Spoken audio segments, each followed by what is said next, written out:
Okay, I want to say hello to all of my people that are suffering from your autoimmune disease today. I just want to give you a few simple steps on, you know, what I do because I do have lupus.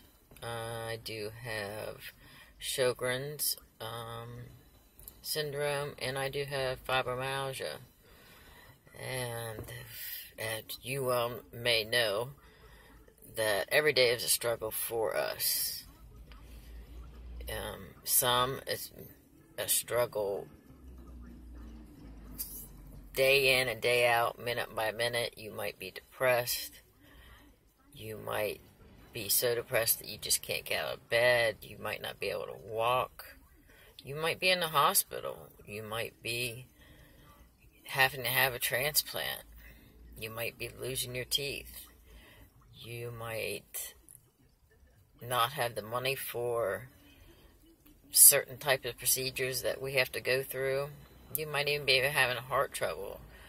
And I hope the people who are listening today, I can give them just a little bit of encouragement on how to get through day to day, or actually how I get through the day.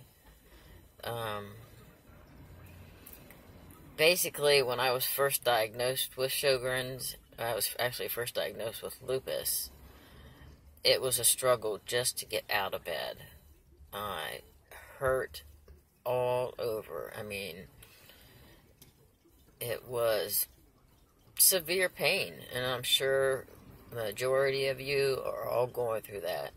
And people look at you and say, but you're such a pretty person. You look fine. I hate hearing that. You look fine. Okay.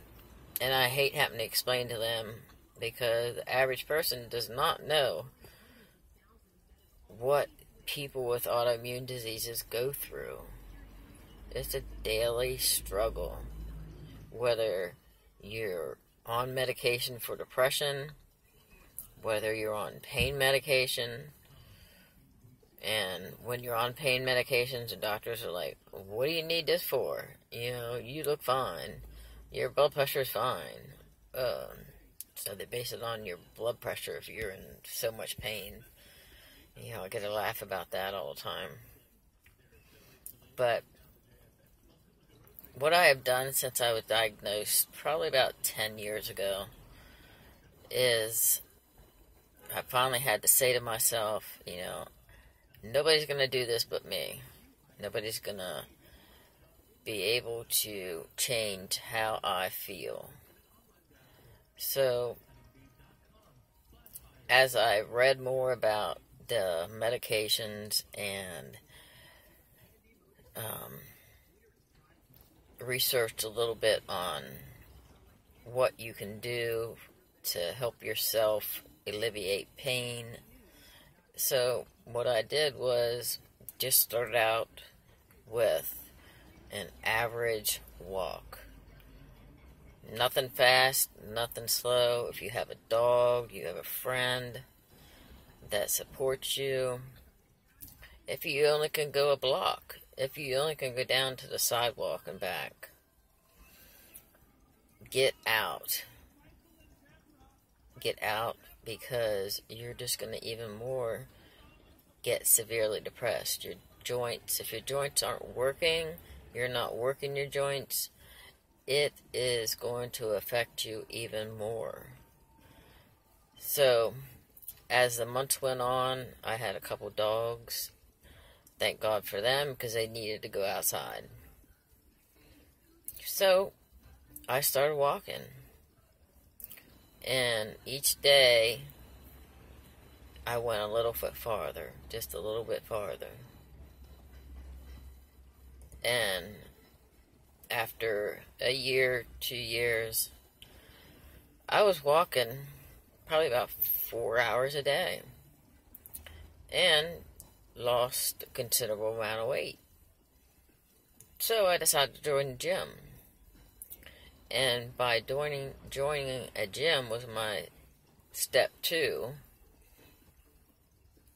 because I needed to build my muscles up. I needed to strengthen them. And by strengthening your muscles, it gives you more ability to handle everyday tasks. And it makes you feel better mentally and physically.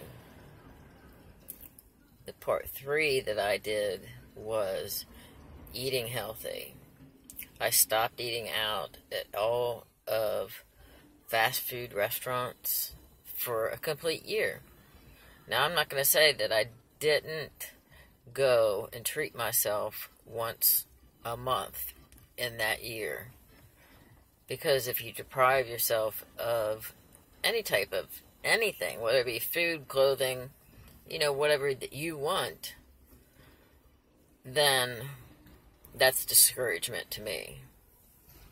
So it was imperative that I followed these 3 steps to get myself out. If your friends, are trying to get you out and you just don't feel like it that day, well, take a break. Just don't take a week break. Get yourself out. Enjoy your life.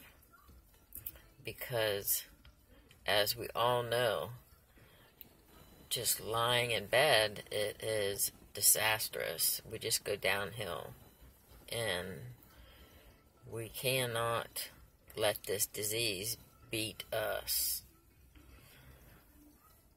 I'm trying to get the word out to social media and the newscast and the radio broadcast, newspaper, because we see in the paper, we see on the news, the celebrities, the big name people,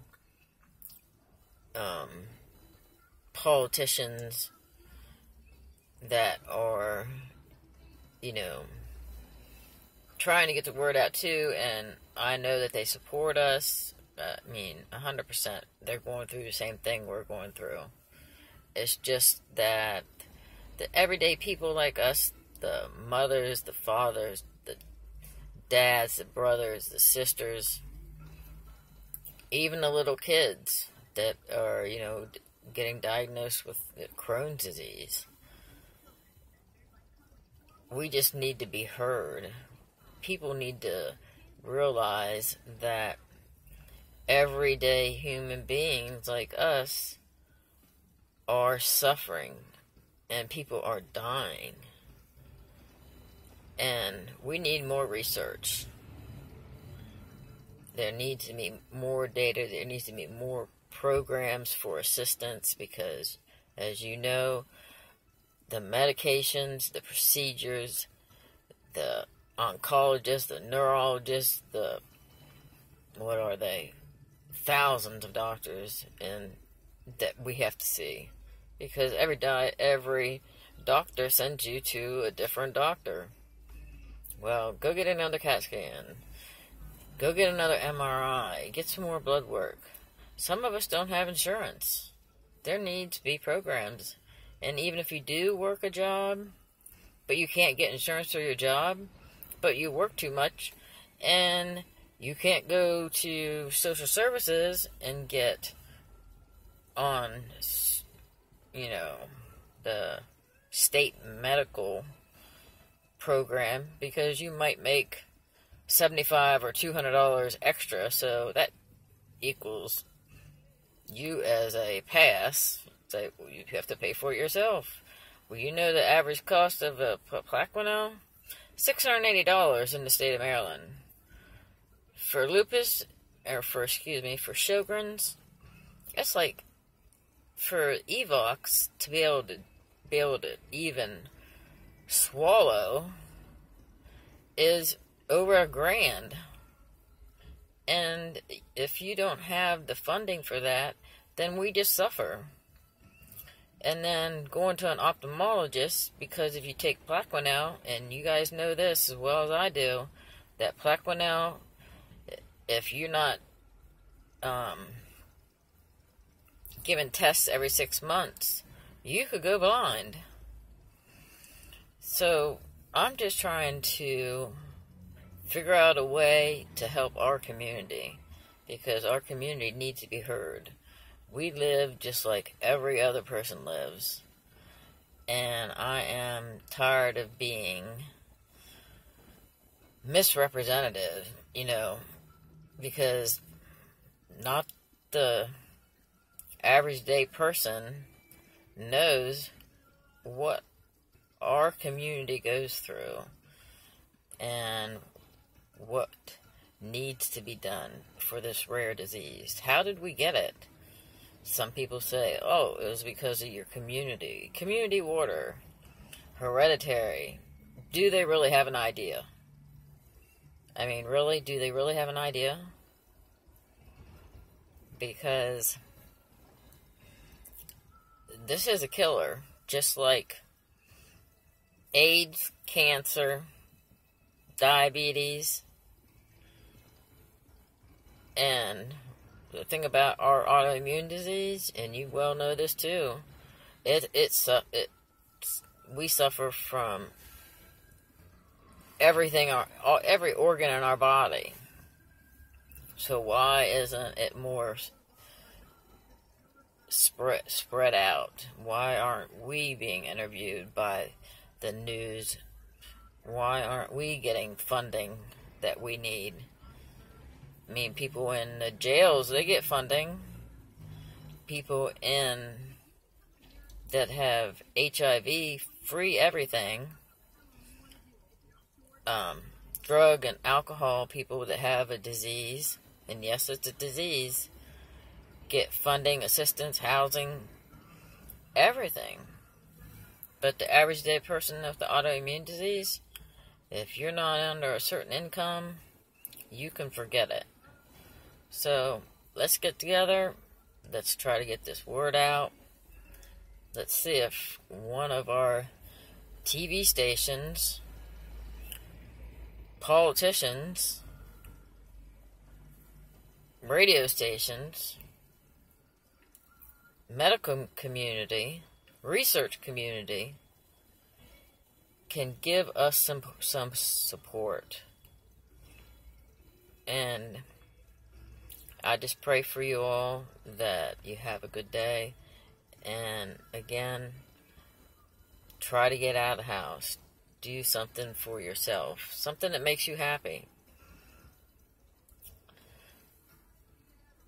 And the next time somebody asks you or tells you, you look okay, ask them, do you ask every person that? Do you doubt what I'm saying? If you doubt what I'm saying, do some research and understand, because I'm tired of people asking me, why do you feel this way? Why can't you get out of bed? It's a question. And the question I have is, where's the interviews with everyday people? Alright, I'm out. If you want to reach me, my name's Michelle. You can email me at mic3132@gmail.com.